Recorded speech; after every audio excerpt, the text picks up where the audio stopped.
bang the gavel right near your ear, Steve. Be ready for it. I like to hear it. Don't worry, Steve. I got the mute button right here. I'll become my aisle. I didn't know Steve was joining us tonight. Oh, yes, there's Steve. He's in that little box right there. Nice. I pushed him off Even the the edge. sharp-witted humor's going to come through on the I'd like a hologram, please.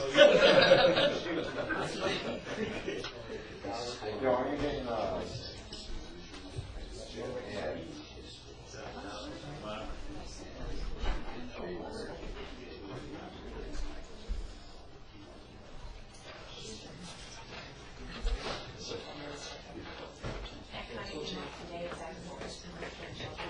somebody started to use this to send her your salesman, and Morgan said she was kind of like it when she didn't know what it was going from jazz or something, because they were never going to politics, and now we're going to let somebody else. But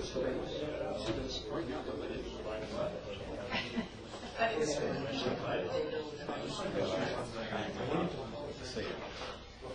The one that was way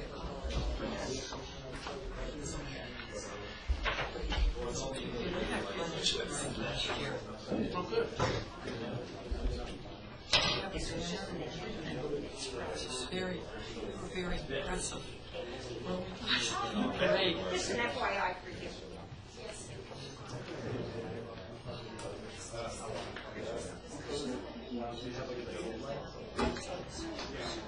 That's all right. That's Steve's here. Okay, sorry. I've already just $5. Did you get him? Can we just get a head count on the words? So like, we'll do right. She's up in that. We should allow yeah. Once you open the door, Steve, you're in, right? Parade? that's like. I can't walk in that front. Steve, parade? Yes, no? Yes, I'm in the parade. Oh, sorry, I didn't hear you. Okay, we're ready to go.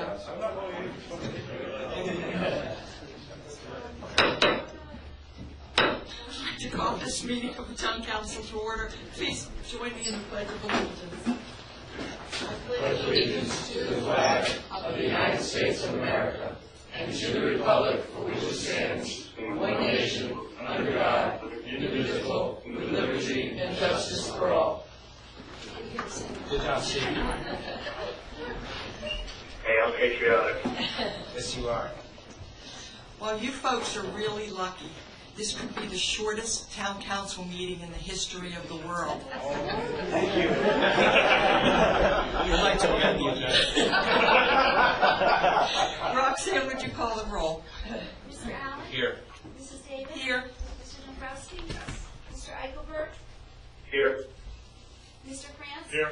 Mr. Marshall? Mrs. McGrattan? Here. Mr. Soms? Here. Mrs. Wadecki? Here. 7 here, 2 absent, or should I say 6 here, 1 remote, 2 absent? Correct. Are there any residents or property owners who would like to address the council at this time? Hi, my name is Larry Helfrich, 26 Cliff Road, Stonegate Village. I'm not here to talk about the article of Stonegate Village. I've always believed to keep the town council informed if there was anything concerning Stonegate or private property. So I have to keep you informed on this. Number one is I sent a complaint in November to the Department of Consumer Protection about the breaking of leases by Third Garden Park and waiting for them. They did get a reply from Garden, what was returned last Monday, rebuttal.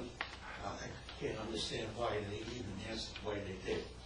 I also sent a form and letter to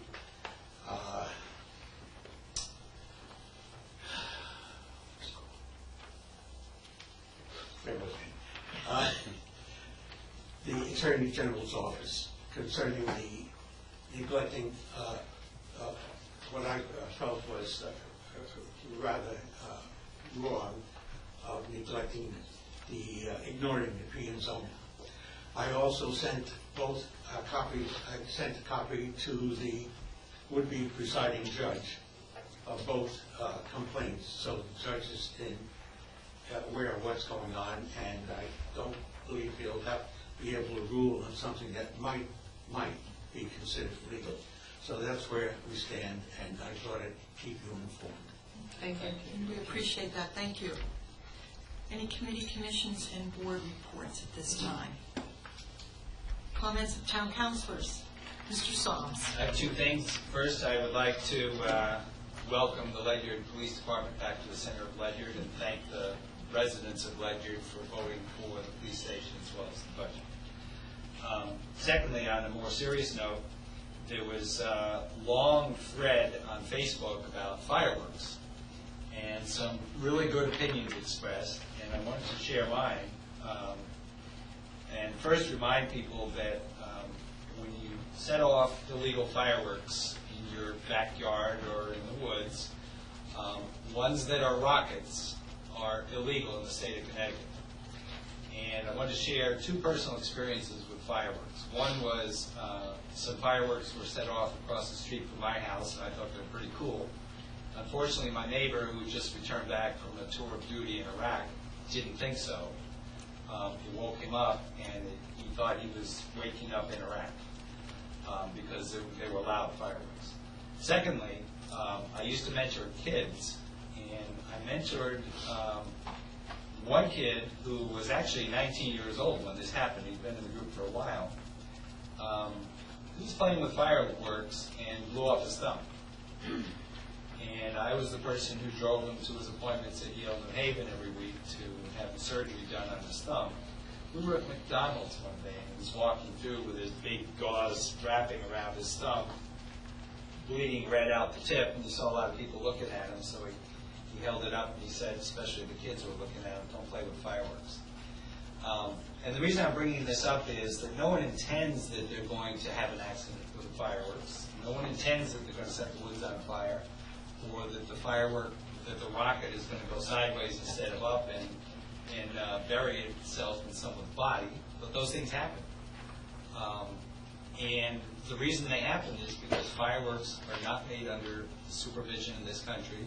They're illegal in most states. And so there aren't the controls that you're used to when you purchase dangerous devices. Fireworks are extremely dangerous, and there are no guarantees that they will operate as designed. So my message for the evening is leave it to the professionals. They're beautiful when they're done. They're not the ones you can buy are never as good as the ones that the professionals use. So leave it to the pros. Thanks. Thank you. Any other comments? Mrs. McGrattan? Okay, I have a couple.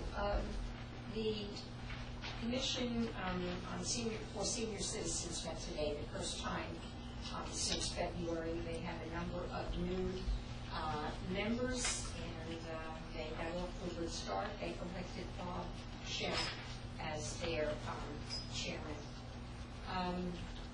There are two items concerning the library on the agenda tonight, but one of the things that they're planning on doing is extending the patio outside the meeting room and the teen area and putting in a 20 by 20 patio, which they think that in fact, they've got insurance from Public Works that they can do this, and then they're going to use the money that they got from the Community Foundation.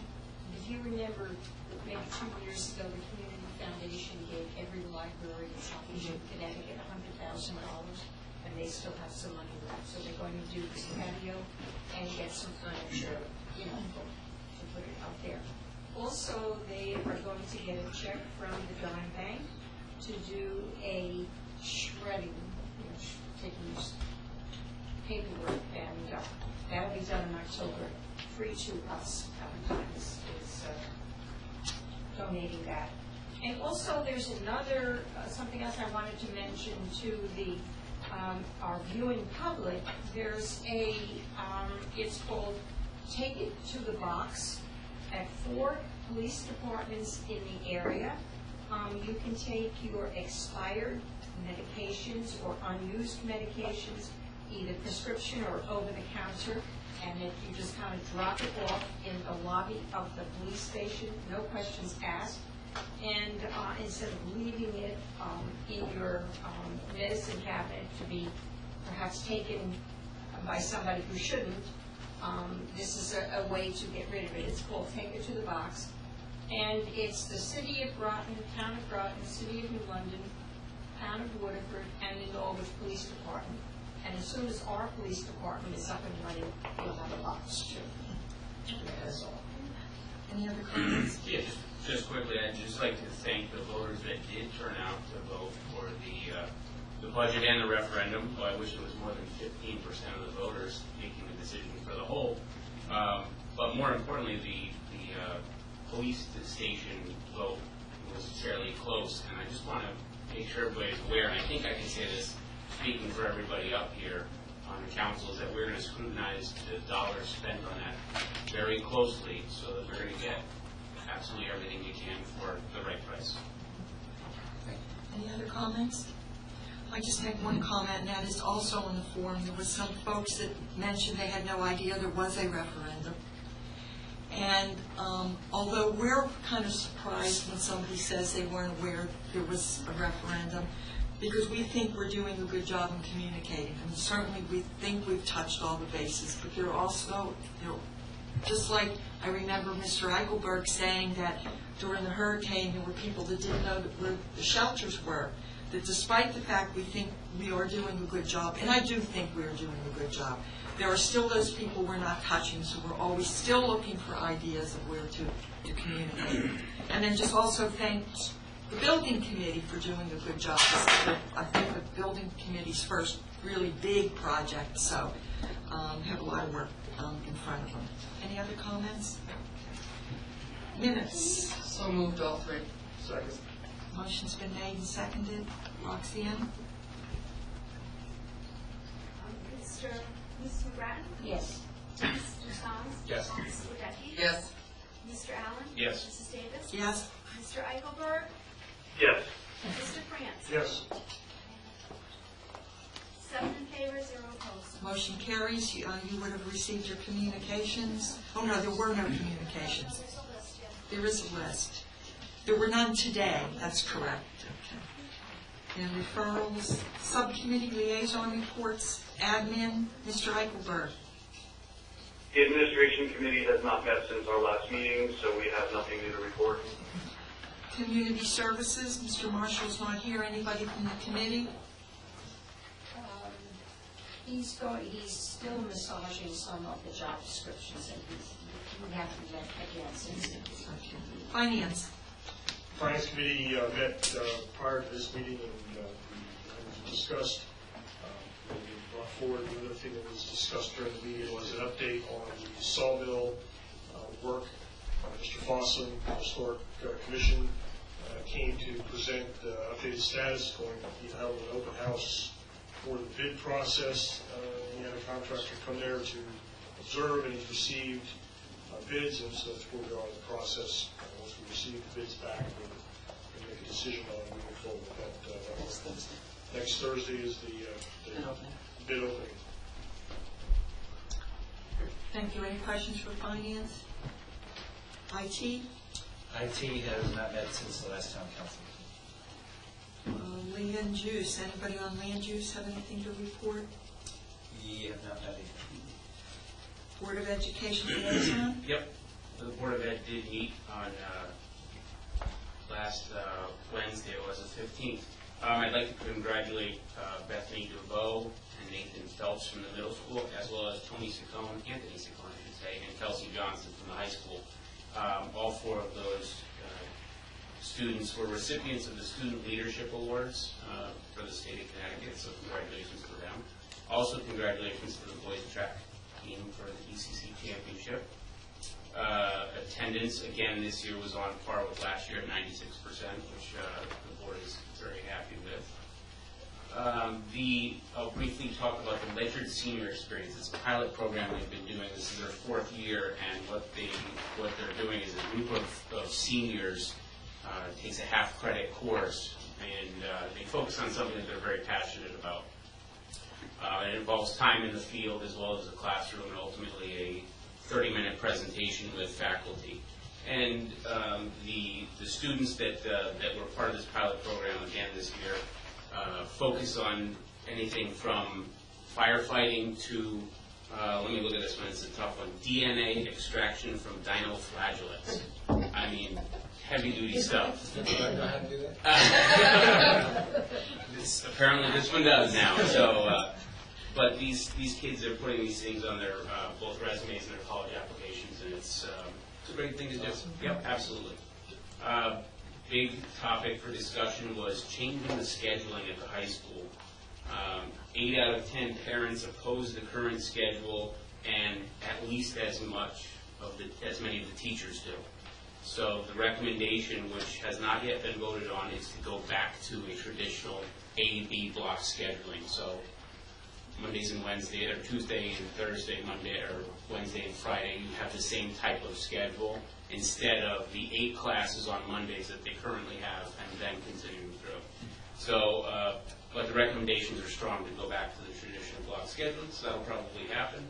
I reported back on the administrator evaluation plans. They have a working copy right now. We're almost done with that. And the last thing was there was a tractor that was on to be purchased, and they just tabled that, and they're looking for some clarification on it for the agri-science grant that was remaining. So that'll be coming back around the next meeting. That's all I have for tonight. Any questions for our Board of Ed liaison? WPCA? Has nothing? Okay. Report of the mayor. Okay, thank you. Last Saturday, we had our first annual mulch day at the landfill. It was very successful. We had some 18-wheelers up there. Unfortunately, we only got rid of about one half of the piles we have there. So we probably will have another one next month, giving you another opportunity to spruce up those flower and vegetable beds you have. The police building, I'd like to echo what Councilor Allen said. I appreciate that the voters passed the police project, and Councilor Sound's designation as landslide bill is secure. So we have a bigger margin than maybe you have. But, you know, rest assured that the message certainly, obviously, Councilor Allen sees it, and I see it too, the message is not lost on us that whereas, and the way I analyze it is that the electorate and the taxpayer seems to be very satisfied with the operations of the town in terms of the way we spend money. But when it comes to something out of the ordinary or something in terms of large projects, the electorate tends to get very, very particular. I've tried to make a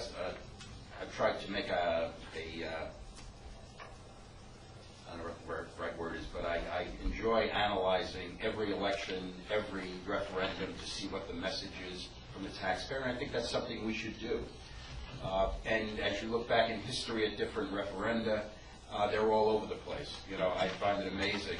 A couple of years ago, well, probably more than that, about 8 years ago, the voters turned down 2 library projects in a row, a larger one and a smaller one. And yet, about 3 years ago, they, in the same, I believe it was at the same time, approved a road bond issue and a water project that were probably more money than we asked for yesterday. So you try to put that together and try to analyze that. But again, the bottom line is that I will certainly, even before, if you were listening, even before the referendum, I was the first one who was saying I thought that building was too expensive. And I'll continue to say that. And I think that there's contingencies that we need to anticipate.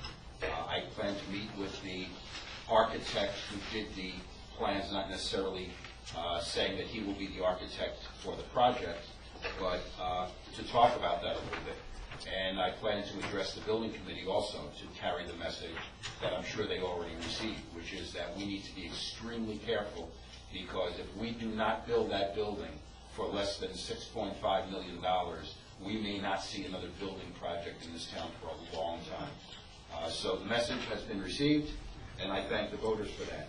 The Memorial Day Parade, just a side note to the council, that the Lions have invited the council to participate in the wreath laying at noon. I know usually they told us to kind of stay with the parade, but so whoever can, if you would be up there at noon at the monument.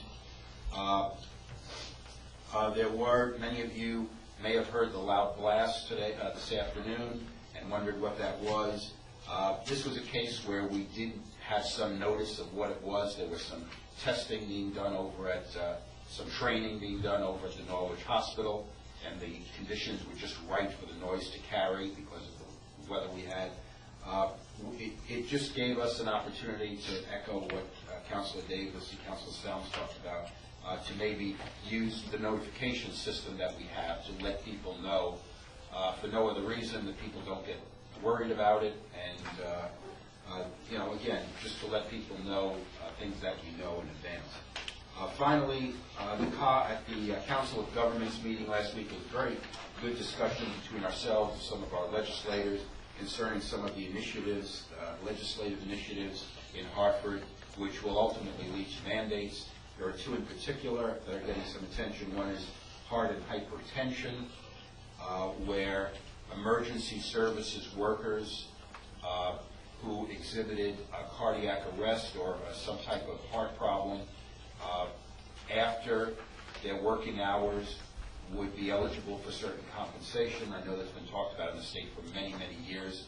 They're talking about now 24 hours after a shift ends. And also there's a mental stress initiative which would provide, they say, counseling or assistance to those who may witness a violent act. And, these are always good intentions, but what we always have to do is look downstream and see what the potential impact could be to our town or to every town in Connecticut. It's very easy once these are enacted as law for them to just grow, and before you know it, you have something and you find yourself saying, where did this come from? And it only takes one incident under one of these acts to cause significant economic impact to a municipality. So, if you're interested in these things, please let me know, contact me, contact your representatives and let them know that you're concerned. I've been trying to do that. We have very responsive and open representatives that listen to us, and in some cases agree, some don't, but feel free to get in touch with them and let them know that the town of Ledyard, like most municipalities, is struggling to meet their obligations and still maintain a relatively level tax base and tax rate. And that's my report. Thank you. Any questions of the mayor? Okay, hearing none. It sounds like you want to reach the world's record for shortest meeting, so we will keep moving forward. I understand we're not going to act on agenda item number 1 under old business, correct? We are not going to act on that. We do have some concerns. Some of them related to the last issue in the police in the mayor's report. And we have requested to meet with Human Resources Director Tom Steinhoff at our next admin meeting, so we hope to iron out some of these issues. Thank you. Would anybody like to amend the agenda at this time? Finance Committee, number 1.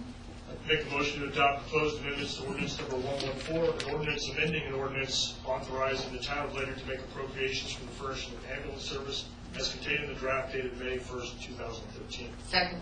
Motion is made and seconded. Any discussion? Just briefly, we held a public hearing on this earlier tonight. The ordinance has been, we started this discussion with LB's in April of last year. Worked through the fall on the changes that essentially amounted to 2 issues.